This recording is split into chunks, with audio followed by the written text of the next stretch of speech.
BSF গুলি করছে। BSF গুলি করছে। কি কারণে গুলি ওর করছে? মধ্যে মনে হয় একটু আইতো যাই চলেছিল, খালি একবার খালি কিছু ছিল। যে আহত হয়েছে এর নাম কি? রনি। রনি। হ্যাঁ। টাইটেল টাইটেল মিয়া। কোন জায়গাতে হয়েছে ঘটনাটা? কত রয়েছে পেনশন এর অবস্থা কোন গুলি লাগছে কোন?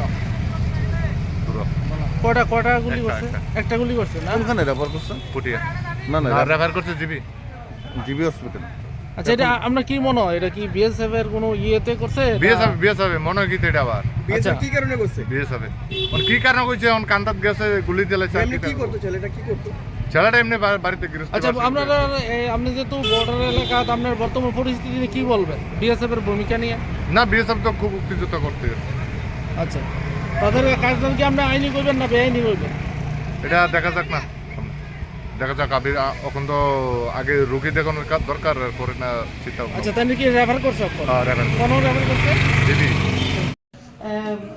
একটা পেশেন্ট নিয়ে এসেছে বিএসএফ এর গাড়ি, আক্তারুজ্জামান রনি, 24 ইয়ার্স, পুটিয়া থেকে নিয়ে আসা হয়েছে।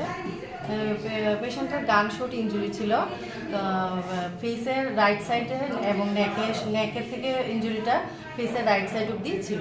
গানশট ইনজুরি পাওয়া গেছে। তো এটা তো পেনিট্রেটিং ডিপ ইনজুরি। তো এদিকে ইনিশিয়াল ড্রেসিং ম্যানেজমেন্ট করার পর পেশেন্টটাকে জিবিতে ট্রমা সেন্টারে রেফার করা হয়েছে। কিরকম আহত হয়েছে? ইনজুরিটা তো গানশট ইনজুরি, ম্যাডাম এটা কি আপনার গানশট ইনজুরি মনে হচ্ছে, পেনিট্রেটিং ডিপ পেনিট্রেটিং ইনজুরিটা লাগছে। আচ্ছা ম্যাডাম, এটা কি আপনার বুলেট না ইয়ে দিয়ে না, এটা তো বোঝা যাচ্ছে না, কারণ এখন শুধু কাট ইনজুরিটাই আছে, কোন ভিতরে কিছু আছে না। এটা তো সার্জিক্যাল ডিপার্টমেন্টে জিবিতে গেলে বাকিটা বোঝা মোট যাবে। কতজনকে আনা হয়েছিল? একজনকে।